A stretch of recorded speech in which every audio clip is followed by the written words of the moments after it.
What's up, guys? This is 101 MMA Clinic. I'm not gonna do fancy intro like Patrick does because he does it better. I'm just gonna say, welcome, guys. This is the beer Della Kolsch style for episode number 5. Welcome. What's up, Patrick? Are you ready? I'm ready. Are you ready? I'm ready. Are you ready? I'm ready. I'm ready. Let's go. What's up? Nothing much. I mean, Cut you another off a little bit. first one after 5 episodes. Yeah, not bad, not bad. Not So bad, but I still this you should weekend do. we don't have a fight. They actually they're giving us a break this weekend, but we still got some more fight talk, huh? Yeah. Let's go over. I will skip the weekend. It was amazing weekend, so I think we should talk a little bit about it. We didn't do so great. Not too hot this one. No. Let's go over the list. What we had, what happened. So for those watching and can see the picture, my picks are in the green. I didn't do that well. Alex did a little bit better. He's in the red. Yeah, I mean, honestly, on the first fight, Tyson against Harry Hansacker, we knew it who is gonna win. I just had to go with my guy, and I don't know why. Like just following and getting him to the light heavyweight, I thought like I saw something there, even though I knew I didn't, but like I wanted to believe. So I we mean, cannot if he look. pulled it off, he would have won big, right? Because I mean, the odds were stacked against him in this one. Yeah. It was like he was like pretty big. I think the huge, like we said, I don't remember what was exactly, but the biggest underdog since we start doing this. Yeah. So talking about that, my weekend wasn't that great. Like I had like a really bad weekend. Like I said, talking about betting, like you should have like certain amount of money that you're gonna split, and we're gonna later come to my last night winnings. I think that's one of the reasons why we even decided to make the episode today. It has to be like an investment, like I have certain amount of money that I'm playing with, and then I'm deciding how much of that money I'm gonna put in certain bets. Like when I go live, I think I'm the best there. I go a little bit higher, but not even too high because like I'm looking like if I go too high, my bank is gonna go much less. So I started more or less when I started seriously. I invested I think around 250. Now I'm on 500.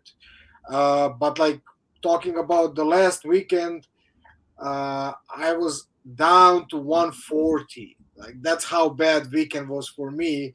And then Leon pulled me out, and we're gonna talk a little bit now more about that. Yeah, that freaking fight. I mean, I'm just getting over being salty about that one. And I'm not even like a huge Kamaru Usman fan, but I thought the performance he was putting on was like just a masterclass in takedowns against the fence. But I mean, that's also the cool thing about the sport is like it could come down to that one shot if you have the heart and the focus. But before we get there, who we got next? Yeah, we got next Paulo Costa, and I would skip the rest of it. Like more or less, we Yeah. had like double on Aldo and Wu. We had a double miss. I would maybe like a little bit talk about Aldo fight,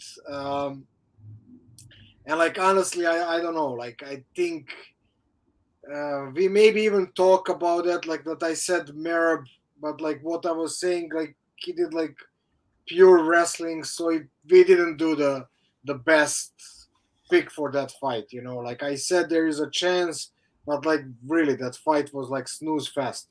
So It was, and like I failed to say this last week, but I thought I did say Marab. He has the style that classic Jose Aldo can beat. But one thing I kind of thought of and I didn't mention is like if he fights the game plan, like he has a skill set to fight the same game plan as Alexander Volkanovski did against Aldo, and it was almost like a spitting image of it. Like not really able to hit any takedowns, but just enough to kind of like wear Aldo out against the fence.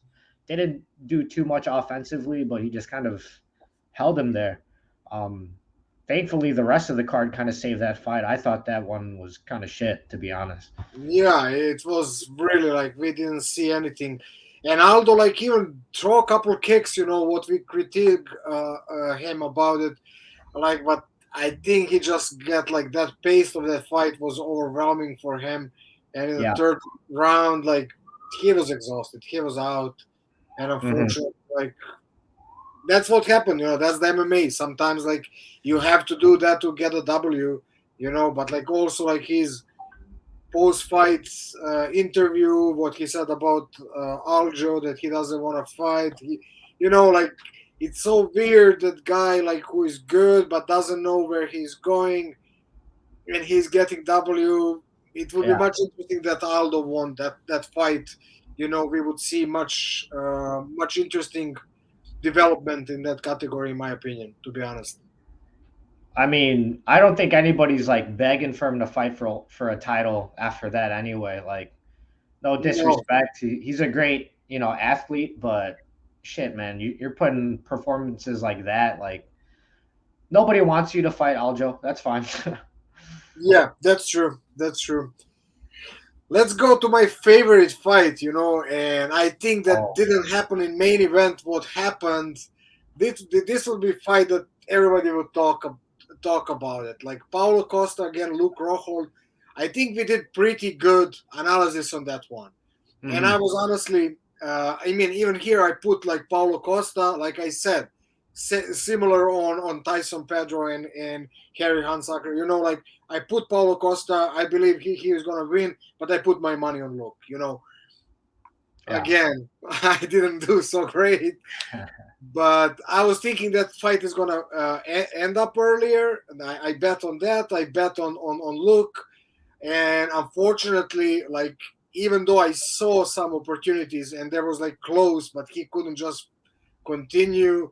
I don't know what to say honestly. Like from technical standpoint, from like high level MMA, that fight was shit.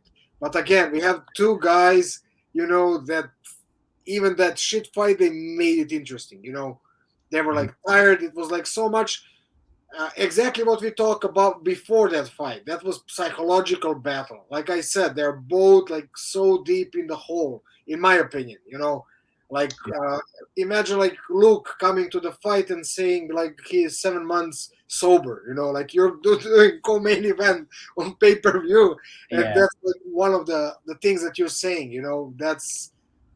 That's saying in the state of the mind that he was, and I think like really props to that guy. He went like a. I mean, it was Dude, a great fight, even though considering what I said, like it just like it pulls some emotion out of me. Even though, like I said, I don't like both guys. and that's the thing is like I've heard a lot of people say like this fight. It's sad that is it's Luke Rockhold's last, but he won over a lot of fans with his performance, and it wasn't even close to his best performance. It's just the amount of heart that he showed. He had so many times where he could have just quit, and it looked like he was gonna take it, and he didn't. He just kept fighting. And I mean, I think it's something admirable. It's like equally impressive how exhausted you could be, right? But then also how much heart you could show even though you're dead tired. Yeah, yeah. I think just like I said, he wasn't. He was a lot of out of the game. Like what happening in his personal life. Yeah. And honestly, like when we were, I think, if I remember good, when we were breaking down this fight, it was more like we were talking about psychological aspect of that fight, Mhm. and that's one of the reasons. Like when we call our show a one-on-one MMA clinic, I was joking. Like clinic also like going to psychological state. Like that's something that I'm really intrigued by.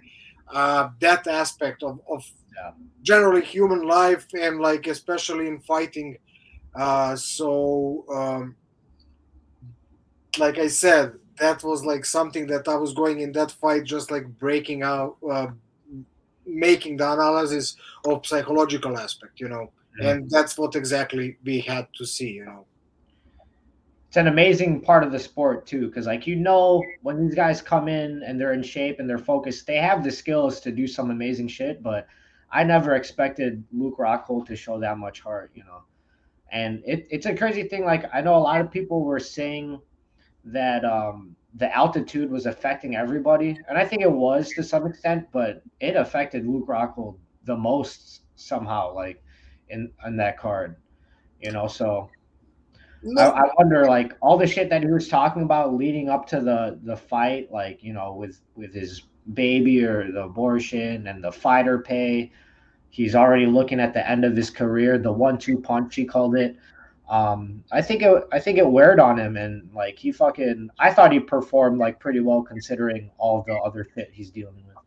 yeah, I think like not even the altitude, I think the mental aspect. I think he just like coming from the cave where he was like in the spotlights, and like you said Mhm. exactly, he took too much, he was talking too much. I think that drained him too much, Yeah, like because he was opening, he was attacking different subject, and it wasn't time and a place. I think like even I heard Cormier saying to him like, get your opportunity, like build first everything, then talk about it. hmm Like he skipped that step, and I mean maybe he knew it that he's last one, and so he did that like that. What we can know, we are just like assuming and guessing, but that's how I right. see it. If I were to put my conspiracy hat on though for a second, Just um, turn you it know, around. there is a history of fighters that talk about fighter pay and the negative treatment of the UFC, and usually they find a way to kind of you know punch the fighters back, and it sounds like Luke was doing way more media than Paulo Costa was, and I wonder if that has anything to do with maybe he's just a big star, he's a former champion, or was the UFC really trying to like wear on Luke Rockhold, make him do all these media obligations when they know he's got to cut weight and everything? Could be, could be. Now you're going deep in the rabbit hole. That Let is that is pretty deep. And then let's if I see. was a Costa fanboy, I could say the same shit with USADA. You hear about that bullshit? Yeah, yeah, I heard The that. day of the weigh-ins, they fucking draw blood. That's crazy. I mean, let's be honest. If somebody is deserved to be checked, even like before entering the cage, that's that guy. Yeah, So I'm not surprised there. But like, no, I think that's the bullshit. Like they should have some schedule. Like even like let him finish the weigh-ins, then do it. But like this, I think it's too much and it's bullshit. Like yeah. so. There's got to be a better way than the morning of the weigh-ins to take blood. I think that should be forbidden. Even if you know that he is on steroids, like leave him at least that period until they finish waiting. Yeah, but I mean, so far, from what I've heard, there's no news of him popping. So better luck next time, USADA. That's true. Okay, let's go to the main event and the one that managed to make my weekend at least a little bit happier. You know, considering that I had whole bad day.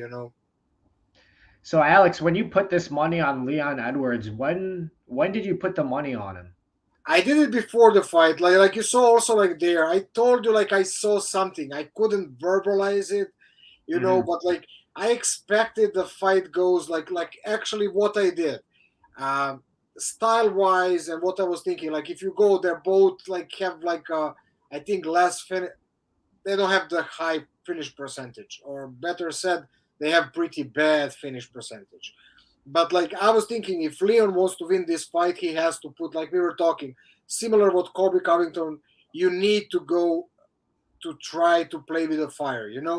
Hmm. And talking about that, like there's a big chance that you're gonna be burned. Like because Usman has like pretty heavy hands. Like if he hits you like with those jabs and that cross, like pretty much it can be good night.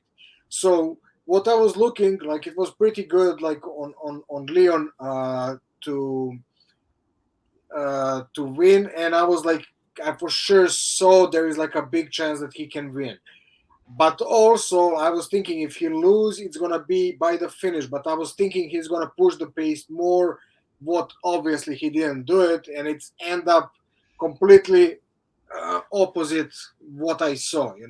But also I saw he can finish the Usman. I really thought like in those exchanges, if he do right and especially chop that leg, what he was doing, and then he Yeah. stopped under the pressure. I saw also that. So I saw it like it can be done on the both sides in earlier than 5 rounds.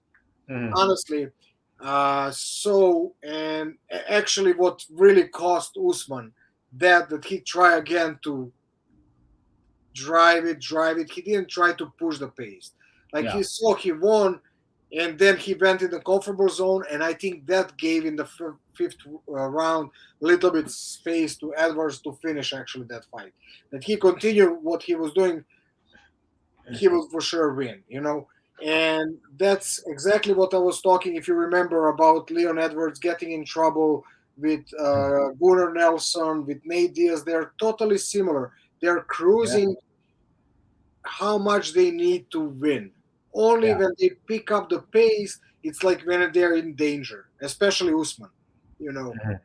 And then how he finished the most of his fights is like when he needs to like wake up and go for the kill. And Yeah. that's how I made it in my head. And that's why I play like both. I put money on Edwards and I put like on it's gonna be done under 4.5 round. So Mhm. basically, I was like thinking, even if I missed an Edwards, I'm gonna get my money back. And I was close even to lose both, and then it happened what it happened. Unfortunately, it didn't happen a little bit earlier. I would be good. I would be even in plus that weekend. Like this, I was on zero, maybe a little bit in minus. Mhm. Thinking about like Kamaro's skill set, he came into the UFC only as a wrestler and his striking wasn't so good, but since then he's had actually some finishes. Like he still has relatively low finish percentage, but he has been knocking some guys out, right? Yeah, Do you think at that level, like, should he start looking to work some jujitsu, work some finishes, some submissions? Or do you think it's like he's at a stage where like he's got what he's got, and if he's gonna beat Leon Edwards, he just has to have the same game plan?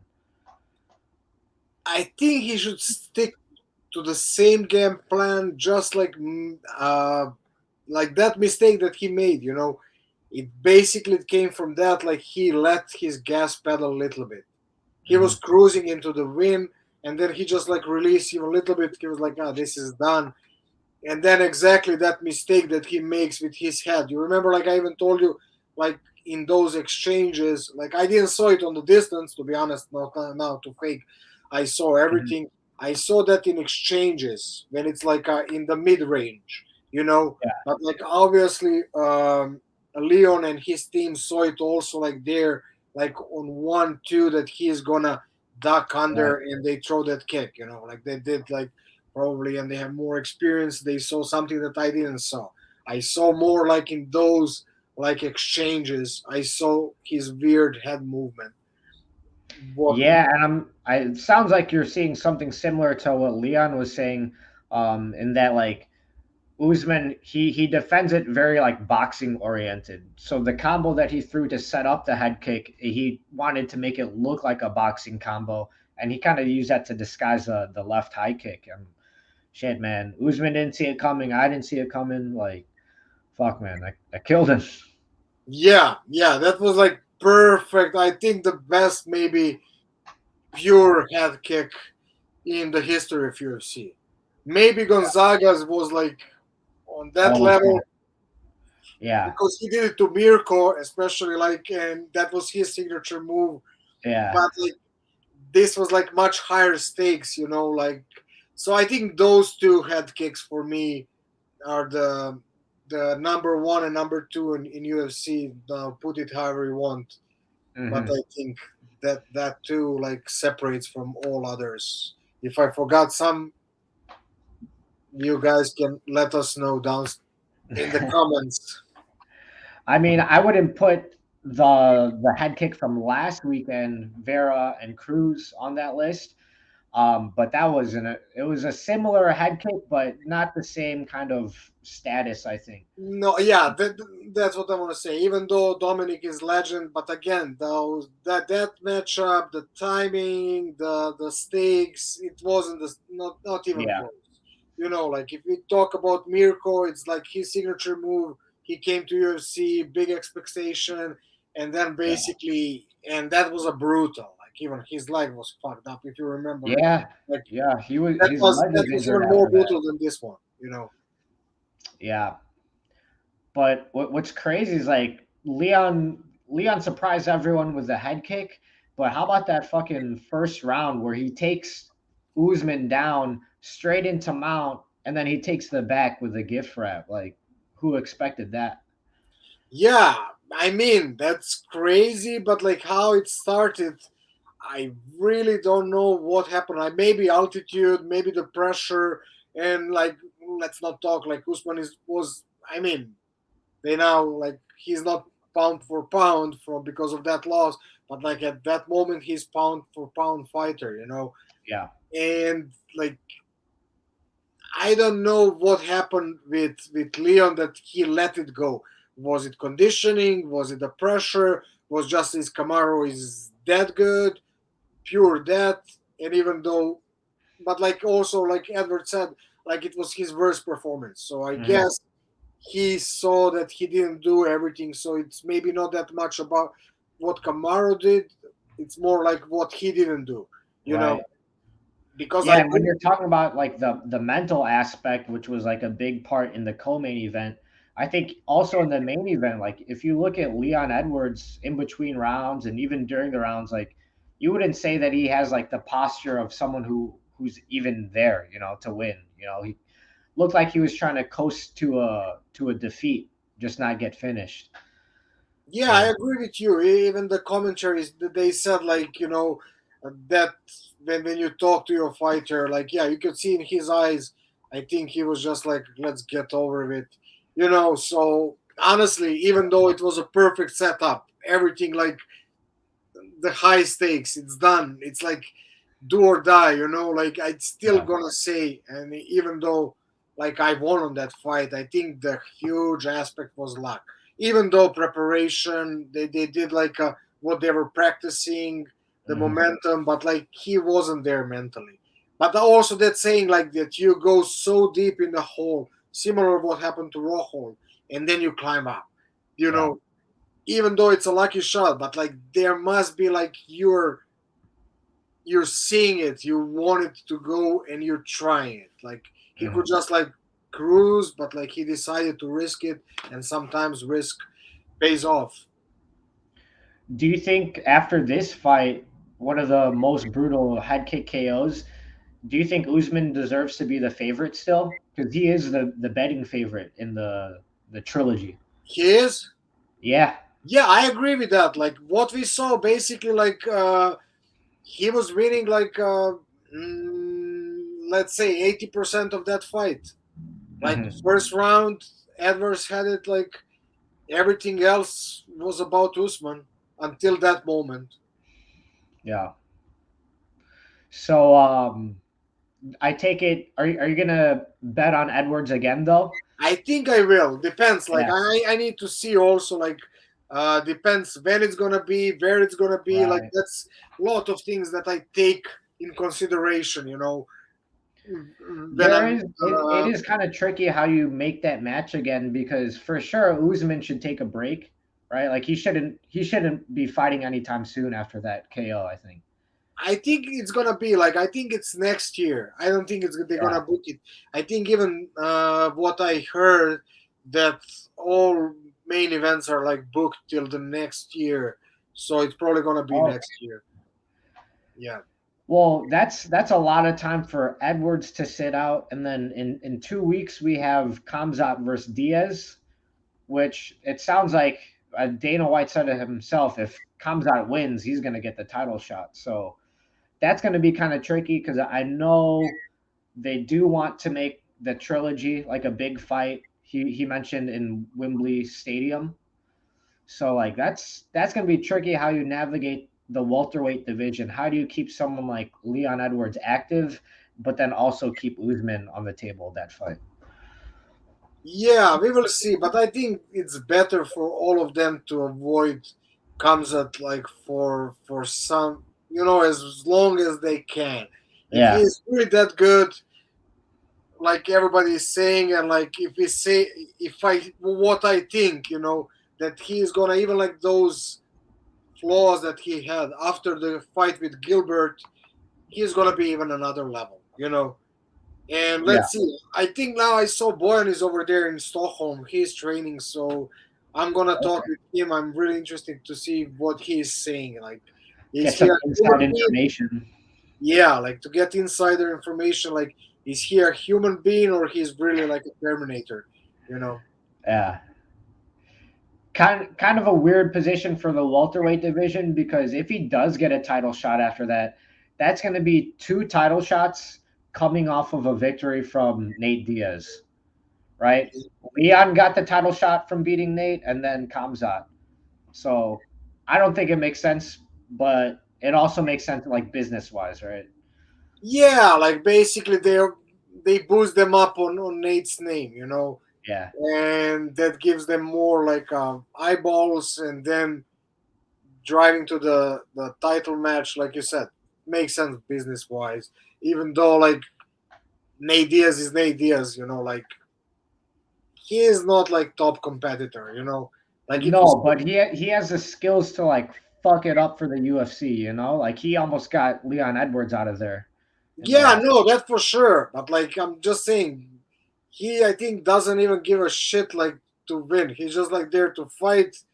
And if Yeah. he's in the mood to try to somebody to beat him up, he will push a little bit more. If he's not, he's just cruising. Whatever happens, I don't think that he cares that much anymore. Like Yeah. he can take a beating. I don't know. I think Nate Diaz is Nate Diaz. He can beat anyone. He can lose from anyone, That's true. Yeah. but he cannot be beaten up. I mean, finished, but almost anyone. Can Kamzat do it? We're gonna see soon enough. Yeah. I think I wouldn't be surprised with a doctor stoppage, but that's talk for another time. Yeah, correct. Let's go quickly over what we wanted to talk about. Um, let's go to the Yes. slides. Speaking about business, you actually did pretty well with Dana White's Contender series. Yeah, yeah, I did. I did quickly. Yeah, this is what we were talking about previously, and yeah, I managed to get all the matches, like all 5 from 5. And what I did, honestly, like after a bad weekend, yeah, you see what I did. I did like on Dennis Gomez, Cameron Simon, Jesus Aguilar. Our brother decided to go to fight. Shout out Uh, to Jesus. yeah, Darius Flowers and Michael Parkin. So I got like everyone. And if you see only like here, unfortunately, go back one slide, please. Yeah, you see this is like 235, 330, 255. I don't know now in plus like on Americans because like I honestly I was just playing this for myself. I didn't even thought that we're gonna talk about it. So for Mhm. me it's easier to look like this because in Europe we use this method. But I think that's like on Darius was like plus 400, I think something like that. This is like plus 300 and plus 250, 260. I think something like that, to be honest. Yeah. So if you see So like a big number like that, that means they're a big underdog. yeah, they're pretty big underdog. And actually, you did even like you made like a reel today about like Dana White saying about like underdogs and like that they're Yeah. crazy that they put that much. So that's why we even decided to record tonight, and that's something that uh, I'm gonna try to explain how I'm getting there. Like to those picks. So I don't spend too much time. Every Tuesday, I get like 30 minutes. I just go through their scores, and you can see like if you can go through it. Many of these fighters get like they're boosting scores. They're going against negative, against 1, 2, 3-0 opponents, 3-1, Mm. 3-2, and then you can see approximately like who is having the score boost. You can see the how active they are, and I just like play around and I try to go always like if you see I did only one. You see this is 280. That's almost. I did only one favorite, only on Denise Gomez as a favorite. Everything else was underdogs on that fight card, and I managed to get it. Saying about that, that's 78 point 44. That's close to I think around 8,000. Everything connected is by, so basically on the $1 that I gave, I won 78. So imagine like if I put $10, but I didn't because like I said, I had previously bad weekends, so I just decided to go like slow. Yeah. And also what I did with those matches, because I had like a lot of underdogs, I did 3 of 5 and 4 of 5, and I put a little bit more money for that. So basically I won on all, but I was like protecting myself. If I win, let's say 4, I would win on the 2. I would win like on 3 or 5, and I would have like 4 combination, and I would win 1 ticket on the 4 or 5. So I would have like 2 winning, but not complete. So more or Uh-huh. less, I would have some winnings back, if that makes sense. Yeah, covering all bases, kind of. Yeah, more or less, especially if you have like one favorite and 4 underdogs. Yeah, you want to protect yourself, especially like I do it like that even on the smaller amounts, but especially if you start putting bigger amounts, you want to protect your back at least to come back to zero or a little bit in plus. Hmm.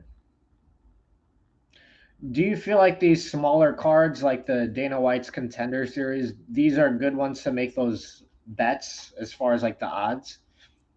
I don't know. Honestly, like you have much less choice. You know what I want to say? You have 5 matches. Hmm. And even if one happens something completely opposite that you thought, like you're already down, and then like who knows what's going to happen in other 4. Like Right. this, if you have a fight card of 10, 12 matches, it's, I mean, it's more work to pick it up, Yeah. to choose what you want to choose, but also like you have more things to pick up. Like this, it's basically that's what it is, Yeah.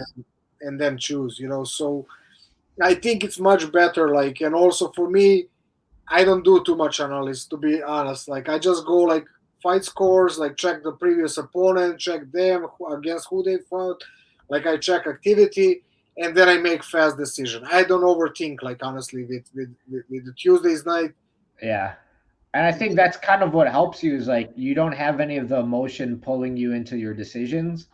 Like I can speak for myself. Like this past card, I was going with all the veterans just because I wanted them to win. Like Rockhold and Jose Aldo, and last week with Cruz too.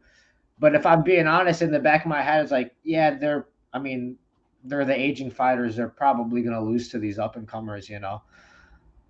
I know, and that's what I also say. Like I went also like with Luke Rockhold, but like again, like I said, that's the only fighter, even somebody lower ranked, that went against Luke in in this case scenario. I would bet against Luke. You know, for me, honestly, Costa is only like that. You don't know where he is, Yeah. and I really thought that that's a good chance for Luke. And that at the end it was like that. It was really Yeah. close for Luke to win that fight. So I didn't make mistake, just didn't go my way, but like still it was pretty close, and I think it was a good decision even though I lost. Hmm. So, but again, like saying about that, like that's perfectly what you said. Many times emotions take us, like to the old fighters. But we need to go, and if you go to the statistic, how many matches younger fighters get, it's a huge. Yeah. That's the big factor. Like if you go, especially from the smaller category to the bigger one, bigger one is, I think, only exemption where the more experienced fighters like can Hmm. go for a longer time. Like if you see now Arlovsky, he's almost like 45. Like even in light heavyweight, like you can see Glover, you can see Jan Blachowicz. I think, but if you go lower and lower, like age is like a big factor, and that's what we forget. Yeah. But like you said, if it was somebody else in the middleweight division, even someone lower ranked than Costa, I would have picked them to win against Luke. It's just, like if because he was supposed to fight like Sean Strickland at some point, and he didn't. He was supposed to fight Robert Whitaker, and I would have picked those guys to beat Luke. But with Costa, even though he's right now maybe a little bit higher than those guys, Okay, you never Sean is something different. Like I can put him in the same box like Costa, like, but know. anyone Yeah, else, like if you say like yeah, Robert Whittaker, it's Robert all day, like. yeah. But I'm saying like you choose a wrong.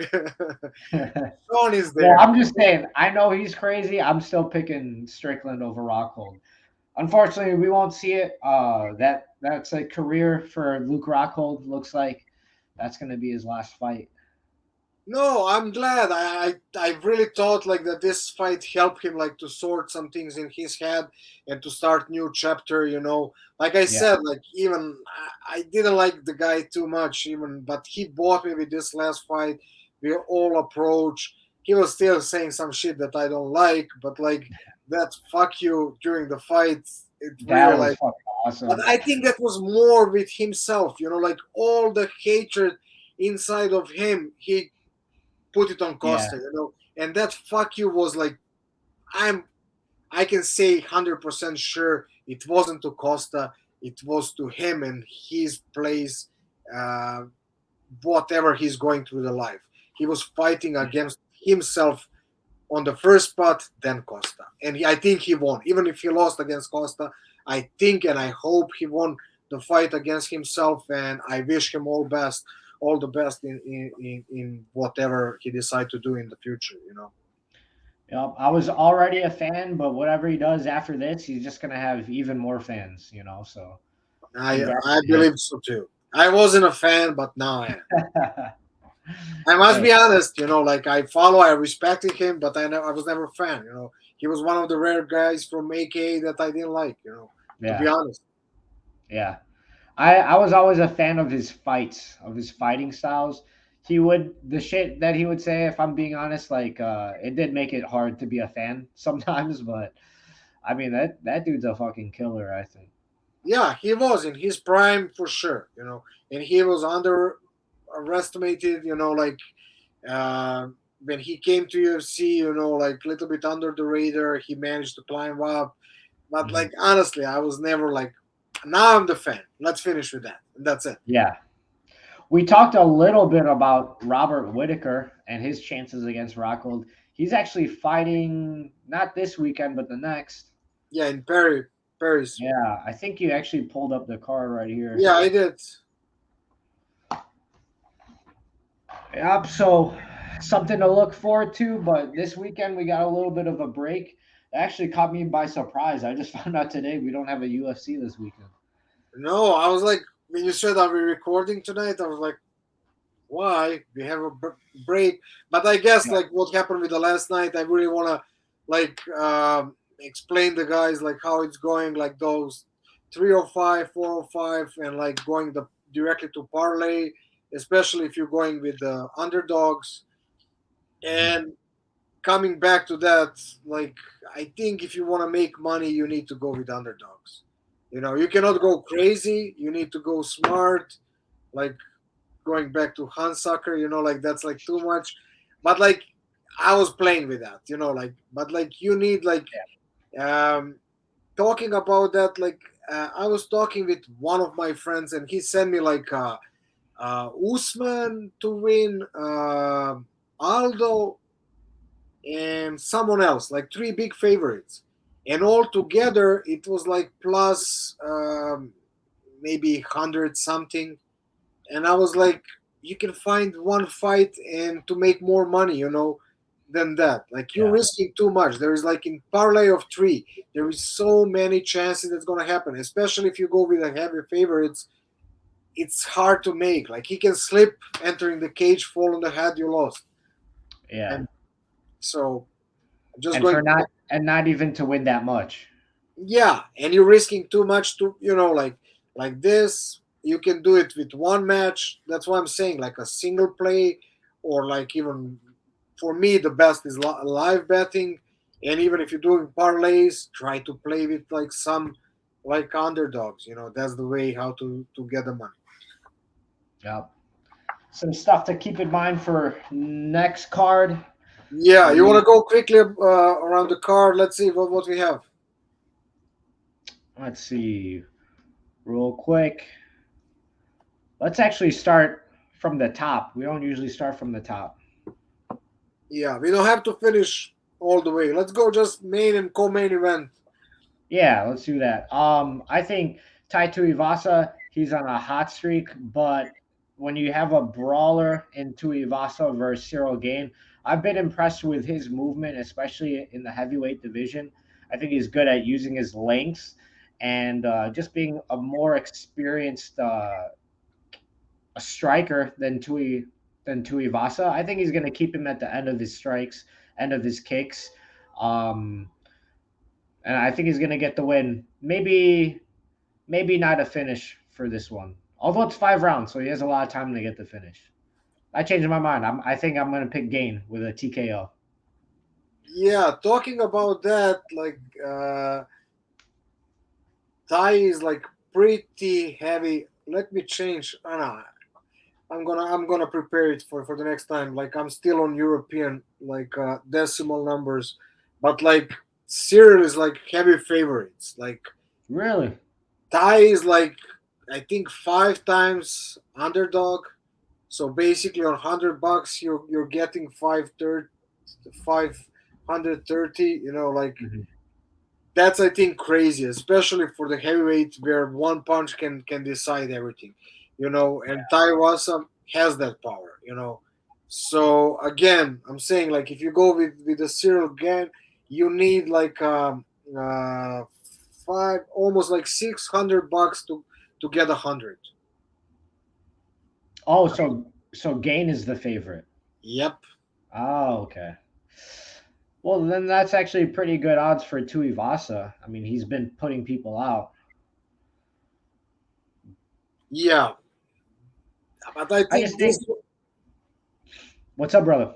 I think this one is better, like more secure. It's not gonna go till the end, but I think that's also gonna be pretty small. I think they're gonna finish their job inside 3 rounds. To be honest, Yeah. Seems like a safe bet with two heavyweights that like to keep it standing. yeah, I think so too. Um, and what do you think about like this is pretty interesting one? Like I think this is for the next contender. To be honest, Hmm. Man, I think this is very. I haven't seen the odds, but I bet it's pretty close. Um, I just gotta say, I do not like Marvin Vittori's style as a fighter, um, but he wins fights and he knows how to kind of stifle the distance and grind you up against a cage if he has to. Uh, I'm gonna go with Robert Whitaker on this one. I think he's gonna pick his shots. He's not gonna get caught on the fence. I think his footwork's gonna be too good to get trapped on the fence. yeah. Also, like pretty big favorite is Whitaker. Okay. Marvin Vittori is 1 to 3. Like so. I think again, Whitaker has more chance to win, honestly. But like, I think Vittori is like upcoming guy. Like he has a lot of things that he is doing pretty good, and like you said, he knows how to win the fights. Hmm. And I wouldn't be surprised by him winning on decision. So, but Yeah. like I said, I like to what we do. Like we overwatch the fights again. We go to matchups. We didn't do anything so far. So Yeah. see you guys next week when we preparing. then we prepare much better, and then we're gonna break up these Yeah, we'll fights. see. I might change my mind on my picks. Yeah, like I, when I go and I rewatch and I try to think about them pairing up, I see much differently like this. This one like this. I just go by the memory, by the Mhm. like how to say fame or call it whatever you want. And for me, it's much different when I start putting them together in the cage, and that's what I do by watching the fights from one guy, other guy, most recent, little bit older. When they have an opponent similar style, yeah, same what you're doing, and then we have like a different point of view on that matchup. Yeah, so we got some homework to do, but yeah, we got a weekend off to do it. Sounds good. So let's end up things here. I need to go to dinner so Stephanie doesn't All kill me. right, all right. Have a fun birthday dinner. Tell the Thank wife I you. said happy birthday. I will. Have a good All right, night. See you next week. peace. Bye bye.